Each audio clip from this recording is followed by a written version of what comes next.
the first time I was incarcerated, I was guilty. I had done something. And this second time, I had not done something. I was innocent. So I got to experience the other side of incarceration where you're in there for something you haven't done, like a false accusation.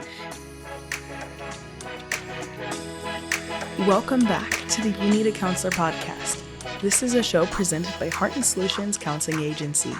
We release new episodes every Sunday at 5 p.m. Central and encourage you to batch up that laundry, put away the dishes, plan for the week ahead, or do any other task that might seem daunting while you give our show a listen. You might just be encouraged to call your therapist, connect with this week's guest, or seek out those services you've been considering for a while but haven't made the commitment to yet. If you are in the state of Iowa and are in need of mental or behavioral health counseling, give us a call at 1-800-531-4236. Enjoy the show. Hello, and welcome back to the You Need a Counselor podcast. My name is Dr. Julie Johnson. I'm the president and founder here at Heart and Solutions, Mental Health Counseling and Behavioral Health Counseling here in Iowa. I'm Krista Hunt. I am our Vice President in charge of our Behavioral Health Department, and this is our podcast, You Need a Counselor. So we are designed for people curious about counseling but have barriers keeping them from experiencing the benefits of counseling. Our mission is to share stories about counseling, good, bad, and indifferent, and spread the message that everyone can benefit from mental health and behavioral health counseling services. Our guest today is joining us as our guest for the third time. We've got Holly Bot here with us today. Holly has joined us for two previous episodes talking about parenting from prison, talking about her journey in incarceration and then her journey returning to the world at large and the challenges and the transitions that she had there. So we've learned a lot from Holly already about mental health services within prison systems. We've learned a lot about different kinds of art techniques that Holly was using. So a lot of different things. And Holly is currently an IT solution architect at Bot Consulting. So did a complete transition career-wise as well, which we've gotten to hear about in the past, and now is also an author.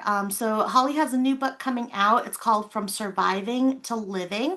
Holly also has her audiobook podcast and the From Surviving to Living Spotlight series, which is also great. So we're very, very excited to have you back, Holly. Welcome back.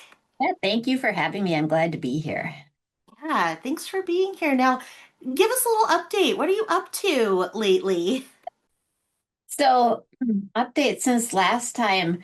Actually, I've had a pretty crazy year this year in many unexpected ways. I think the last time we talked was about a year ago, and a month after our last podcast, I went to Florida. My parents are snowbirds. We live in Minnesota, and they go down to Florida for the winter, like many people do, and asked me to join them because it was my 50th birthday.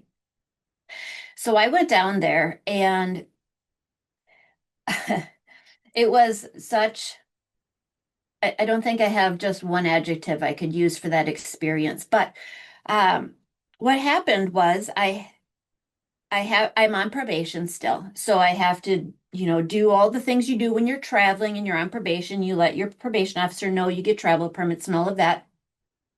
And when I got to Florida, I checked in at the police station. That's what you do. I'm here on probation. I have this, you're checking all the boxes. And I did all of that.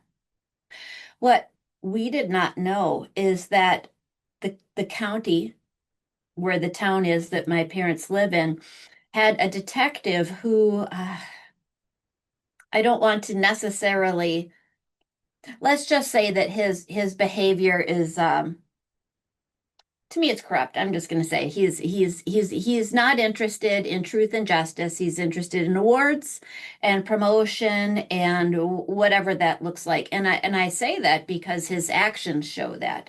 It might not be what he's thinking, but that's what happens. And so the prosecutors in town, the bail bondsmen in town, all the different people we came in contact with during this time told us that since that detective has come to town. Everything has changed in a very bad way. In fact, I'll get into that in a minute, but needless to say, I was arrested 2 days after I arrived, the day after I checked in with this officer, and I wasn't told the reason. Other than when I checked in, they felt that I hadn't checked in properly, but that's the only details that they would give. And in Florida, there are different things that they care about than they do in Minnesota. So you have to make sure you're giving them what they need, even if it's different from what you're used to providing. And so I had checked that out and I was doing my best. And when I had met with this detective, one thing he wanted to know is, do you have any social media? And I had that list handy, so I gave him the list. There's like 8, things on it. He looks at the list and he asked, what is the second and third thing on your list? And I said, well, I have a podcast. You can listen to it on Spotify, and that's what that is, and SoundCloud, and that's what that is. And he says, oh, I don't need those. Okay, fine. And he put the rest into his computer somewhere. I did not know it. I found out later. But the arrest warrant said I had failed to provide Spotify and SoundCloud when I checked in. And unfortunately, I did not bring a witness with me when I checked in at the police station because even though I have spent time in prison and I know that the system isn't perfect, we all still have some measure of trust, right? And belief in a level of competency that if a mistake happens, it's not going to be because they're trying to harm me. They just made a mistake and we'll get it corrected. Those are all poor assumptions to make. No one should ever make those assumptions. If you ever talk to the police, if you ever talk to someone where it matters, you need to have a witness. Even better, record it. Record it on your own. I did neither thing. So I could not prove that I had given him those things. And this led me to 2 months of incarceration. It was, first of all, it sounds horrible, and it is. This is a horrible thing. But at the same time, it's not an experience I would ever choose not to have if I could go back and do it. Because while I was in the jail down there, I met the most amazing women who were in jail at the time and really got to serve them and get to know them and befriend them and help them. And so there were some positive aspects to it before I was finally released, but it was definitely an experience I didn't expect to have, and that was really life-changing in a whole new way. The first time I was incarcerated, I was guilty. I had done something. And this second time, I had not done something. I was innocent. So I got to experience the other side of incarceration where you're in there for something you haven't done, like a false accusation. That was really, for one thing, I was glad that if I'm going to be in jail, let it be, I didn't do anything wrong. That's the right side of things. But it does provide a unique perspective because there are people who are serving actual prison times who are not guilty of what they were accused of. And I, up until now, couldn't really imagine what would that experience be like? What would they be going through? And now I have kind of a little bit of an understanding. During those 2 months, they were threatening to give me decades and decades of prison time for this. I mean, it wasn't just that I was worried about a slap on the wrist or worried about my reputation. It wasn't any of those things. They were really being serious. And what's even worse is the lies and the deceptions on the behalf of people in authority didn't end with that initial arrest and lie that I hadn't provided those 2 things. And I'll give you another example of that so that you can see how fearful or how scary of an experience that this can be. It's one thing to be incarcerated and you're concerned but it seems like a legitimate stake. mistake. And then there's you're incarcerated and they just seemed determined to keep you there as a score for them, and they don't care about the truth, right? Because it's all about promotion and awards and money and things like that. That's another feeling altogether, because how do you battle against a very powerful system that is not interested in justice? And so after a person is arrested, you're booked, and then the next day, assuming it's not a weekend, you will have a bail hearing.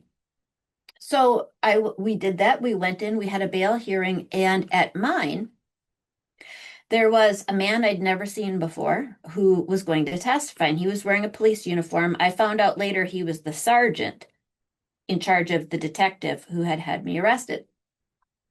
And this sergeant proceeded to tell the judge that I was on probation in Minnesota, which I am, and that they had called my probation officer. Now, I want to stop right here and tell you, they had not called my probation officer. This was where the lies began. They had not called her.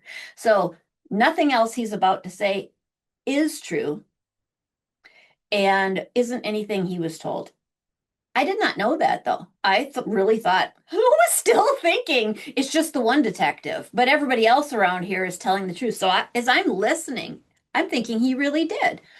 And he says, her probation officer told us that she hasn't checked in probation in years, that no one can verify her address. Now, first of all, I have no probation violations. I am a model citizen on probation. I always check in with my probation officer regularly, have never missed. She's been to my house. My address is verified. All of this was straight up lies. And then he finished by saying, she told us, her probation officer told us that she was thankful that we had arrested her and that we were bringing this information to light, and that she would be in big trouble when she got back to Minnesota. Also, not true. None of this was true. And so the judge said, oh, well, based on that information, we better not give her bail. And so they didn't. And they held me without bond. A month goes by, and I can't, when you're in jail, who you can call is limited to their ability to answer. And so oftentimes government agencies have phone trees, and phone trees don't push 0 to accept your call. And so you're kind of limited in what you can do to help yourself. So I couldn't call my probation officer to check on any of this because it's a phone tree. My family was in such shock. I think they would have called her had they thought that that sergeant had not really called her. But we all just kind of assumed she knew. A month goes by and I don't check in as I usually do. And so she became concerned and she called my phone, which my parents had. And my mom answered, and my probation officer said, where's Holly? And my mom said, well, don't you know she's in jail? She's been in jail for over a month. And my probation officer said, what? I have no idea. And my mom said, well, this is what they said in court, and this is what they said you said. My probation officer was so mad. She said, none of that ever happened, and none of that is true. And she said, what's Holly's attorney's phone number? I'm going to work with that attorney to get her out of jail, because if they will perjure themselves against a fellow law enforcement agency, then I absolutely believe that it's possible Holly did nothing either, because I didn't say those things. And so she did. She called my lawyer, and that eventually led to my release about a month later. You know, they had to schedule a court date. It had to be reheard and all of that. And I'll add that the lawyer that I had, that my parents hired for me, had been a prosecutor in this county, the same county.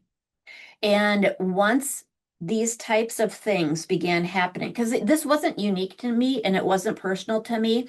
Apparently, this guy rounds up 30, 40 people a week and puts them through this ringer. And I met women in that jail who'd been there for a year or longer and had never had a court date. Never, well, you go to court, it's continued So there's a court date, but there's no actual hearing. They'd never had a court hearing. And no discovery had been filed. And discovery is something that the prosecution is supposed to submit within 15 days of your arrest, and it's their evidence for why they think that arrest is valid. Women in jail with sitting there for at least a year, no discovery, so no evidence that their arrest was valid, and never a court hearing. Many women, not just a few. It was shocking. And so my attorney had left the prosecutor's office in that county because he was sick of the corruption and he decided he wanted to fight it, and he became a defense attorney. So he was my attorney.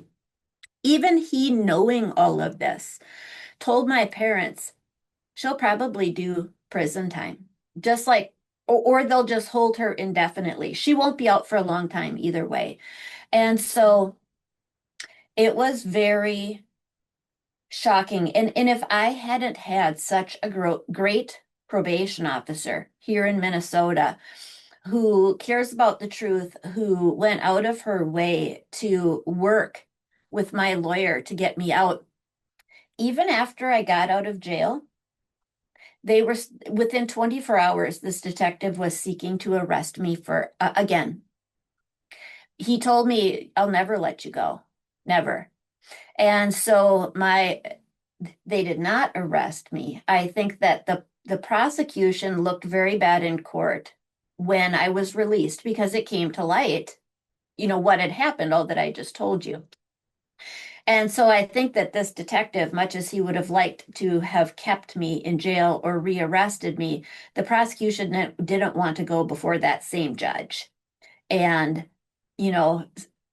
it was too much of a hot thing. They didn't want to deal with it, but it doesn't matter. This detective was screaming at me on the phone how he was going to get me. And it was bizarre. It was bizarre.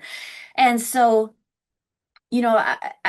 my probation officer made sure that I was back in Minnesota within 24 hours of it being landed in her desk. I had to get permission to leave and go back and all of this. And I'm so grateful for people like her that care. But anyways, so I was there for a little over 2 months and got back to Minnesota the end of April this year, and then have had to kind of, it takes some time to recover emotionally from something like that because you're so shaken.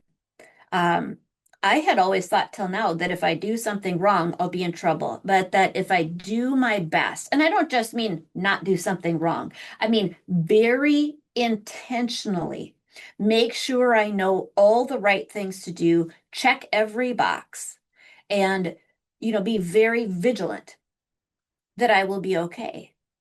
And this showed that that is not true.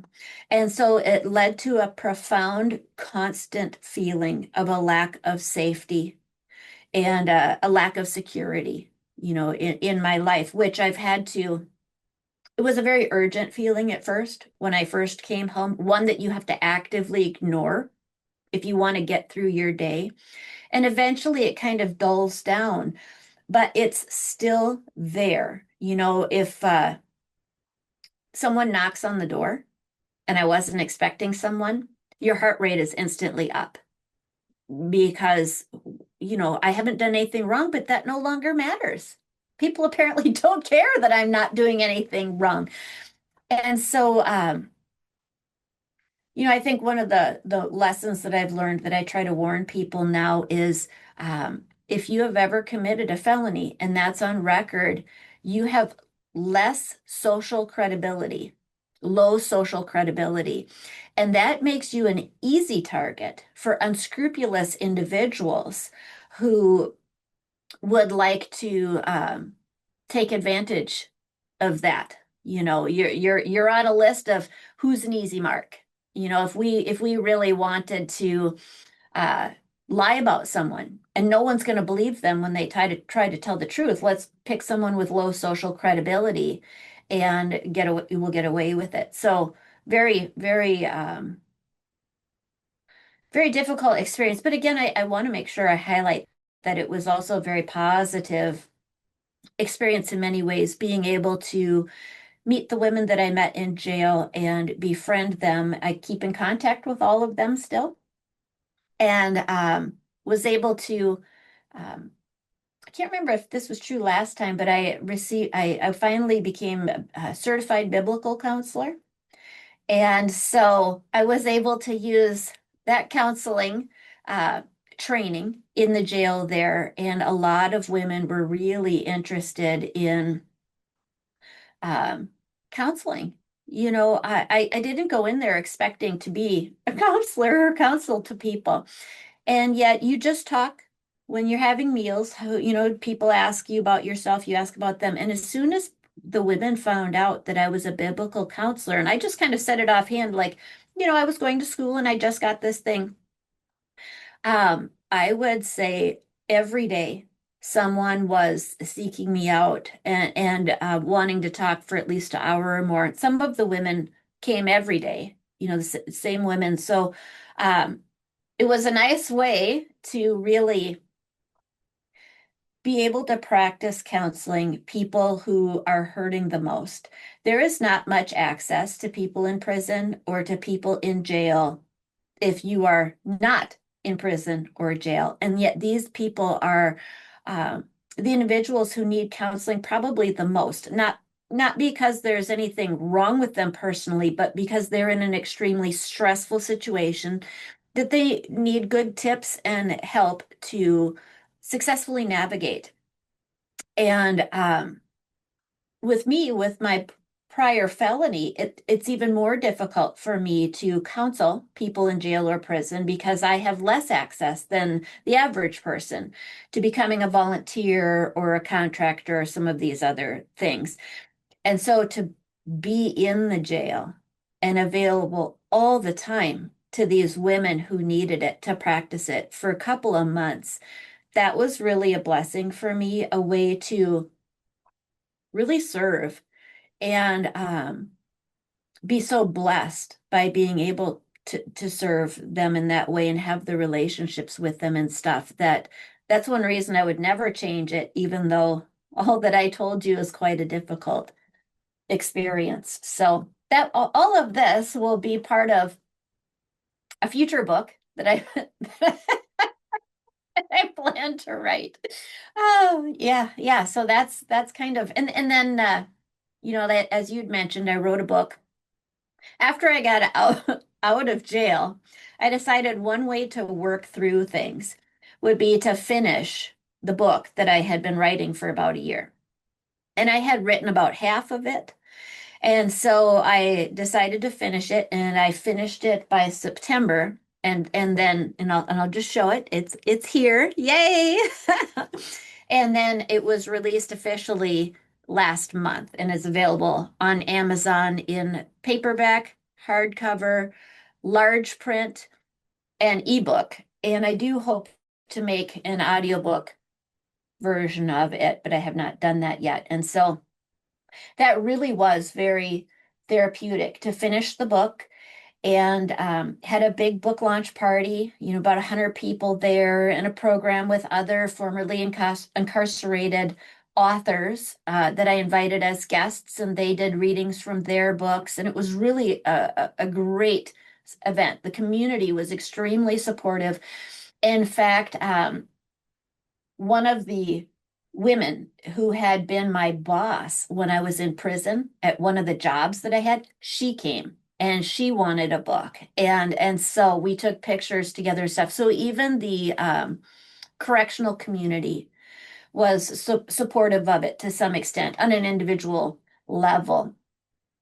And then after the book was released, my target audience, again, as always, my primary target audience is currently incarcerated individuals. The book is meant to show that I don't care if you're guilty or not, you can have a future. And there's hope. When I entered prison many years ago in 2011 and began a 12-year prison sentence, I thought my life was over.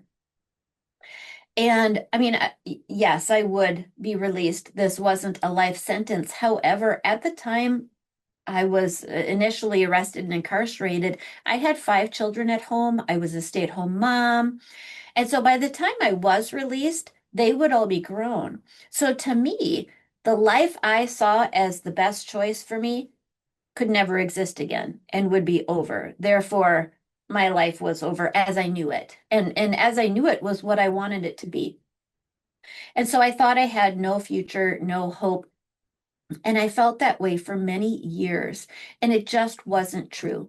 And if I had known that there is hope for me, there is a future, I would have started earlier working towards that future because you don't work for something that's not possible. And so this book is a way to show people who are incarcerated, you have hope. You have a future, so you can start now. I mean, the book is also good for loved ones of people who are currently incarcerated so that they know there's future and a hope for your loved one so that they are encouraged, and also to kind of give them some insight into what it's like to be incarcerated, just a no holds barred, real transparent. This is what it looks like and feels like. Um, and then finally, the book is good for facilities, right? You would want to have some insight into the minds of the people that you're trying to correct and help and serve. So, but all that being said, people who are currently incarcerated are the target audience, and prisons have very strict rules about where inmates can acquire books. Certain vendors are allowed or disallowed, and it's even state by state. Each state has their own rules about where an inmate can get a book. And I wanted to make sure that all inmates could get this book. One way to get it in is to call the chaplain of that prison and say, hey, can I donate the book to your facility and you can make it available? And there's an approval process. They send you a form. You have to fill it out. It has to be approved by the administration. But once that's approved, you send them the books and then people can have it. So in Minnesota, my book is not sold from any vendor that the prison approves of. They don't accept, you can't buy from Amazon or any traditional retailers, just a real select group of nobodies. I'm sure these vendors paid money to be on that list. Anyways, so I called that. Actually, I didn't call the chaplain. A friend of mine who I was incarcerated with, and I'm still friends with, does volunteer work for the chaplain. And so I told the chaplain about my book. And through that connection, she told me you should contact the chaplain. She knows about your book. She would like to have copies of it. And so eventually 120 copies were shipped into the prison that I was at. They received them last month and they are all reading it, and the feedback is really good, that they're really encouraged and that they really feel it's a useful tool for them. So I'm glad about that. That opened the door to one of the men's prisons in Minnesota requested 80 copies then. And I shipped them 80 copies. And so little by little now, other prisons are also requesting bulk amounts. And so that's been the work that I've been doing for the past month then is fulfilling these bulk orders for the facilities and working with chaplains and things like that so that inmates can get a copy of the book at no cost. So lots of stuff. I've been really busy. Wow, you have had a crazy year. Oh my gosh. Yeah, okay. So lots to talk about.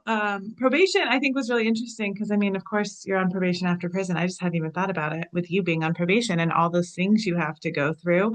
I would have never thought like providing social media was required. Well, and then even crazier that you said every state's different. And so you had to look up what Florida was expecting and provided all that, and they still can just choose if they want to arrest you or not. Um, wow. Can you kind of go into like what probation is like? What are your expectations? I mean, and even how they're different from Minnesota versus Florida when you went there. Um, I think that's something that we haven't really heard a lot about as well as the probation side of things. Yep. And that's a question I'm asked a lot by people who are currently incarcerated as they try to anticipate being released and, set themselves up correctly with good expectations. And the truth is that there are very few laws that are set in stone. Most of the decision making is left in the hands of a probation officer. And so, um, whether or not you're going to be drug tested, drug and alcohol testing, there's no law that says everybody has to. However, the probation officer can choose to, and they don't even need a reason. So, for example, when I was first released from prison, the county that I was released to tests everybody. I mean, I've never had a drug or alcohol problem ever, ever. And yet I get out and they want to random, and I was at my expense, by the way, to be randomly tested, usually once a month, um, with no documentable evidence that I would need such a thing. And of course, I passed every test, and so it was, but it went on for years. If I had to guess why they do something like that, it's to generate statistics that make it look like they're effectively monitoring, right? A lack of crime, for some reason, is not considered evidence of success at preventing crime. And so, and maybe I'll just bring this to the broader scope. The war on drugs, how is that going? It's been 30 years. Do we have less of a drug problem? No, no. And yet, people wrongly attribute success to the war on drugs by mass incarceration. Oh, look how many people we've locked up. Therefore, it's successful. No, any anti-crime ideology or project or campaign can only be measured by the lack of crime, right? The reduction of crime. So if our prisons were empty, it worked. If your prisons have more people than ever, you are failing on a massive scale and you really need to change how you think. But unfortunately, our community and our culture is wrongly taking two things that are coincidental and making them causal, which they're not, which leads to wrong ideas about how we measure things. So now when you get out of prison, you might be assigned all sorts of hoops to jump through that are simply documentable hoops. They're going to be checks on paper. They're going to be proof that you were here, there, and therefore your county is effective at crime prevention. So it depends on your probation officer and your county, what your probation will look like, how often you will see that probation officer, how much do they want to churn up paperwork to prove that they're really actively monitoring people, and things like that. So the very few laws that are on the books mainly relate to kidnappers and sex offenders, and because those are each state has its own laws, but some laws, even if they're not a federal crime, still translate across different states. And those are some crimes that translate across different states because of the registries. And so then any predatory offense, and sex offense isn't the only predatory offense. Kidnapping is predatory and they have to register as well. And those laws don't necessarily dictate how you live. They just dictate what they're going to track about you, information that they're going to collect on you, which is not what people expect. They really expect that if I have a certain crime when I get out, certain places or behaviors or whatever will be off limits to me. No, not necessarily. That's completely up to your probation officer. The information they're going to require you to provide on a regular basis, that's what you can expect. That's pretty much it. Yeah, goodness. And when we talk about, substance dependency and that correlation between or that perceived correlation between uh, challenges with substance addiction and crimes or crime rates, it really goes back into what you were talking about in terms of the vulnerability that creates, because there's that stigma that goes to people who are really, really suffering with addiction. That correlation is harmful to not only people who have been incarcerated without any substance dependency or abuse. It's challenging for both sides, because it decreases the social credibility, like you were saying, of both sides.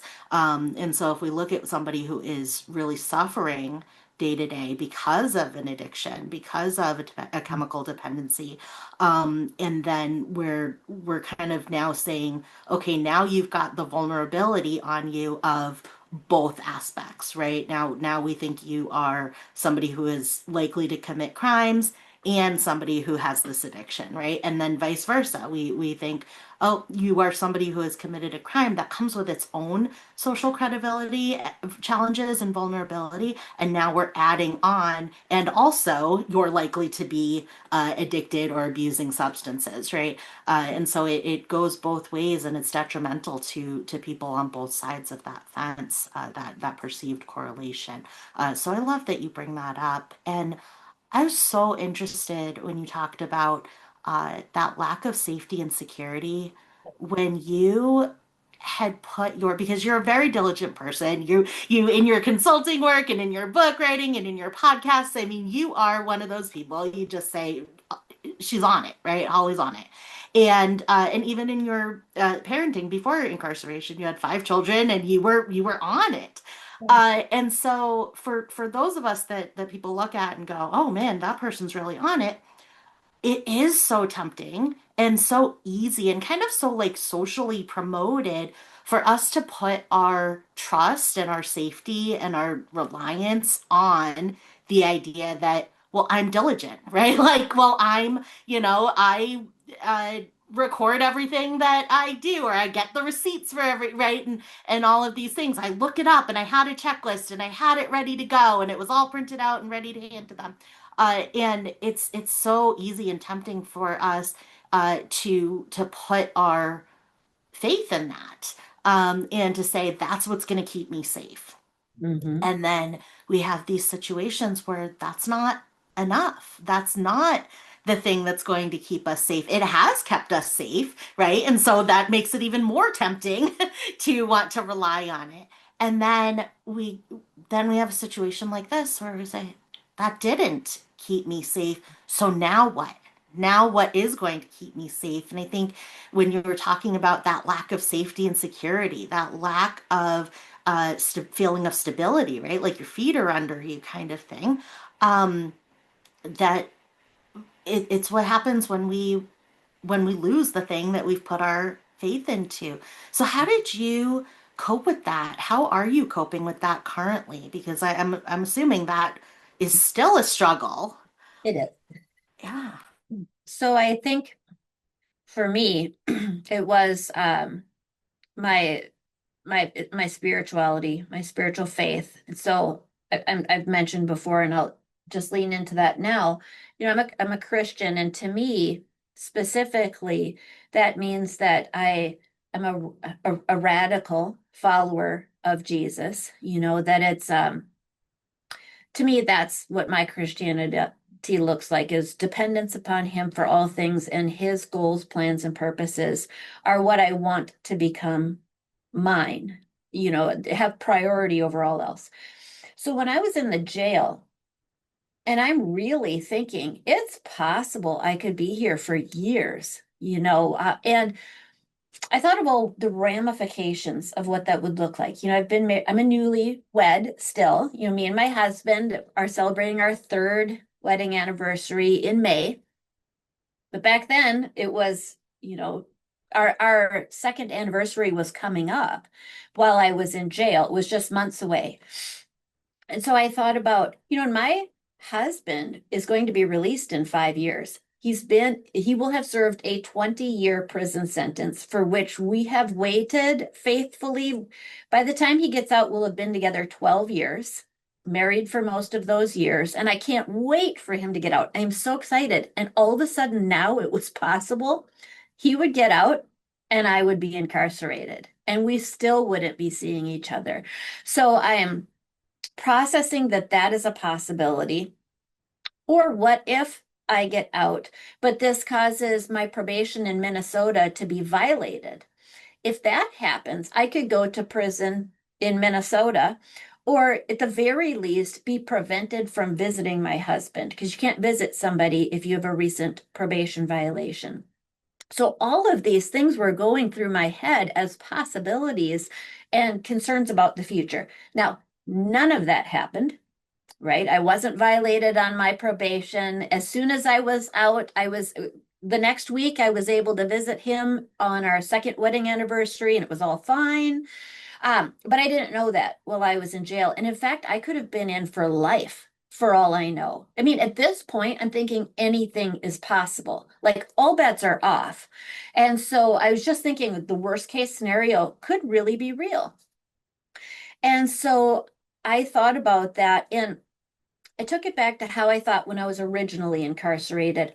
And I might have mentioned this before, but there's a game that inmates play, and it's you get the newspaper or you ask somebody what their charges were and what their sentence is. And then you think either, well, that's not fair because my crime isn't as bad as that crime, and they got way less than me. Or they got a lot more, and you're like, oh, guess I was lucky that time. But it's just this weird comparison game that you do. And it leads to a lot of bitterness and resentfulness, right? That comparative game will never get you satisfaction because it doesn't lessen your time. Just because someone else got more than you doesn't make your time easier or get you out sooner. It's a waste of time. But you still do it, right? And so eventually, after I began reading the Bible and following Jesus, I thought to myself, you know what? If I wasn't in prison and Jesus had asked me, hey, would you go to some far country and be a missionary, which happens all the time to people, I would have said, yes. Yeah, lots of people say yes to that. But what if Jesus had said, okay, you're going to that same far country, but you're not going to do anything noble? You're going to clean toilets and nobody's going to know about it. But I really need you to do that. Will you do it? Many people would probably still say yes to this if they were certain that God was asking them to do this. And I thought, you know what? I decide right now that I would. But then Jesus told me, or I had the thought next, well, what if that was my plan for you and I just didn't get your consent ahead of time? I don't need your consent to send you to some strange place to do nothing but clean toilets. If I need you there, I can put you there. And you should just trust you're there because I put you there, because I need you there. And you should have the same attitude as someone who was asked and consented with joy. And I realized all of that's true. And so I didn't know how much time I deserved in prison. I was certainly guilty, so I deserved the first day for sure. How many days after that were earned by my crime or were just a matter of over sentencing? At that point, it becomes irrelevant because I'm no longer simply here because of my crime. I'm here because God put me here because he has a reason for me to be here, and I will rely on that. That really, all bitterness left at that point, and all resentment left. This whole game that I was playing left. So now I'm in jail this year, and I went back to remembering that. And Jesus kind of said to me, if I need you in prison for the rest of your life for my purposes, will you do it? Will you do it? And this is not an easy question to answer. In fact, I take that back. It might be easy to answer if you know what you should say and you want to say that. It's a whole other thing for your emotions to come in alignment with what you know the right answer should be, or what you believe the right answer should be. And so it took a while for me to say yes, like say it. Yes, if you want me in prison for the rest of my life in Florida and I never get to be free with my husband, I'll do it. Just like, being sent to a foreign country and never seeing your family again. Will you do it? Yes. And then me telling him, but I hate this idea. Please make me like it or come to terms with it in some way if it is. But even just taking that step of, okay, okay, I am willing to consider my emotions changing on that and going down this path. And I walked so many hours in their little rec area, back and forth and back and forth, and just trying to wrap my head around that this could be a thing. And of course, it wasn't. And I was released, and Jesus showed that his justice on earth can be just as swift and powerful and surprising to evil people as it will be at any other time in history. But today, when the knock hits, if there's a knock on the door I don't expect, and it goes through my mind that this could be another corrupt police officer coming to get me, the same thing applies. Jesus sent that person because he needs me somewhere. And I will go and do what I'm supposed to do. And how long that lasts is entirely up to him. But he will completely take care of me throughout the whole experience. And, even though I missed several months of work through incarceration and the costs, it costed just the lawyer alone was like $20,000. Not to mention all of the other expenses associated with an incarceration and things like that. And I'm self-employed, as you mentioned, Bot Consulting, that's me. Um, all of my bills were still paid on time. I lacked for nothing. So this whole experience had zero consequences on my life provisionally, right? In terms of my marriage, in terms of my future. So if I can trust God for all of those things through that, that will continue to be true through any other situation that he gives me. Doesn't mean I want to do some what like want to, like that's my idea of a good time. But it's a surrender. There was this one of the first women I began counseling in that Florida jail. Um, I was sitting at a table with her, and I'd only been there a couple weeks, and we'd only been talking for maybe a week. And another inmate said, "Oh, I don't know how you guys can do it, how you can be here. I don't know how I'll do it." And this woman I was counseling looked at her and said, "You know what? I think I'm really learning that it's a surrender, that you have to surrender." And I was like, that's it on the head. You have to emotionally surrender, not give up, right? But agree with someone else is in charge beyond what I see here, and it will be okay.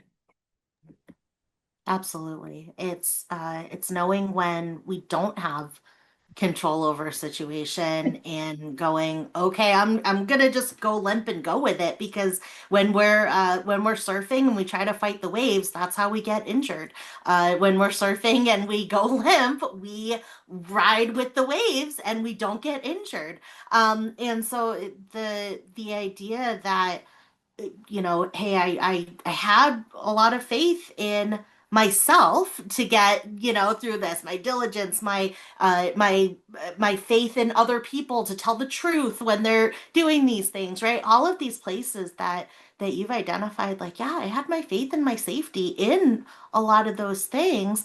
And it sounds like this experience just really highlighted that, and you were able to say, nope, okay, now my faith is in the other thing, right? The thing that's bigger than people, that's bigger than if somebody decides to tell the truth or not, that's bigger Yeah. than if I did the right thing or didn't do the right thing, right? Whatever it is that's bigger than that, and that isn't coming from us and takes the responsibility of things that we can't control off of ourselves. Yeah. Is it sounds like that is exactly what was highlighted here for you, and it's incredible to me because as this year has unfolded with a lot of people being uh, detained illegally for immigration, right? That's as a legal immigrant to this country and being here legally and being like, nope, I've got all my papers right, but I'm still driving around with my passport in my hand because those are the places that I kind of put my trust. So when you say, this happened to me. I was illegally detained, wrongfully detained. That's my biggest fear this year. And so you have lived through that, Yes. and came out the other side because you were able to do that flexible, do that, okay, this is what needs to happen right now. So this is what is going to happen. I'm not going to fight things that Yeah. I cannot fight. Yeah. It's so beautiful. And it's not it's not just, I mean, you don't have to believe, you should believe in Jesus. You don't have to. AA talks about a higher power, and we can say that too. But for me, it isn't a blind faith or a wishful thinking. When I was first booked, and booking takes like 10 hours, mug shots, paperwork, all this stuff, and you're in this little holding cell waiting for that to be done. And so I asked them, can I have a Bible? Because this is going to take a long time. No, we don't have that. You'd have to ask the chaplain, could take a week to get it. And I thought, oh, okay. So I go back to my little holding cell and I started praying. I was like, God, I'm going to need a Bible before a week is up. So whatever that looks like, if you could get one to me. And I'm still at this point, I had not been told what it was that I'd done wrong. And so to me, I'm thinking, is it possible I made a mistake? And so I would find out later what I told you, that when I finally got the warrant, the rest record and all that. But anyways, I'm thinking, what's happening here? And so I get done with the booking. They put you in a temporary cell, another temporary cell for just that first night. And then the next day they release you to general population. So I'm done with booking. I get put in the cell I'll be in for the night. It's about 10 o'clock at night. And I'm thinking, well, I have nothing else to do but read the graffiti that's all over the walls. And every wall had graffiti, all different handwritings too, different pen colors, everything. So I stood up and I looked at the block, and it was like cinder block walls, you know? I looked at the block right in front of me, and it had a Bible verse on it that said, I will never leave you nor forsake you. And I went, well, that's nice. And then I looked at the block right next to it, and it was the same handwriting. So I moved over and I looked at that block, and it said, no weapon formed against you will prosper, which is a verse out of Isaiah. So then I started looking around the whole room. Every block, every single block in that room on all the walls had Bible verses. Above it, it said, we walk by faith and not by sight. Every kind of encouraging verse you'd want for a person like me in my situation, it was on all the walls. I laid down on the bunk, and the bunk above me, it was all scratched across the metal, Bible verses. Like literally every surface of that cell was covered with encouraging Bible verses. And so then I knew God is in control. He literally answered this prayer a few minutes later with all the things I would need to hear from him right now to know that I'm okay and it's not me doing something wrong. He put me here. And then, of course, the next day, when I moved to general population, and I mentioned my biblical counseling certificate, that women started coming to me. And then everything began, all the dots began connecting. In fact, this one woman, she told me, she said, you know what? I just started reading the Bible a few months ago, and this jails are different all over, but this jail didn't really have much programming as far as volunteers coming in and stuff. Some jails have a lot of programming. This one really didn't. And so she said, I've been reading the Bible and I would like to understand more of it. We don't really have any churches or volunteers. So I prayed and asked God to send me someone to explain what it means. You are the answer to my prayer. She said, I thought it would be in the form of a volunteer, not a fellow inmate, but I'll take it, you know? And so her Wow. saying that to me, and then several other inmates said something to me like that as well, helped me to um, really believe that there's purpose in this that is higher than myself. And it made it easier to trust. Yeah. Not easy, but easier. Absolutely, because you were able to make meaning, and I think that's so beautiful. You were able to make meaning and bring meaning from the situation forward into your life, and then use that to help others. It's just Yeah. amazing. So, Holly, we would love to have you back like soon because we need a part To two hear more of of the this story. episode. Oh my goodness, we need more and more of the story. Yeah. But we've got to wrap up for this episode. But Holly, it is so great to have you here, and we would love to have you back in the future. The book that Holly's been talking about is called From Surviving to Living, and it's right there on the screen as well by Holly Bot. So go ahead and check that out. It's great. And we're also looking forward to the new book that you will start after this about this experience because we know that that will be amazing as well.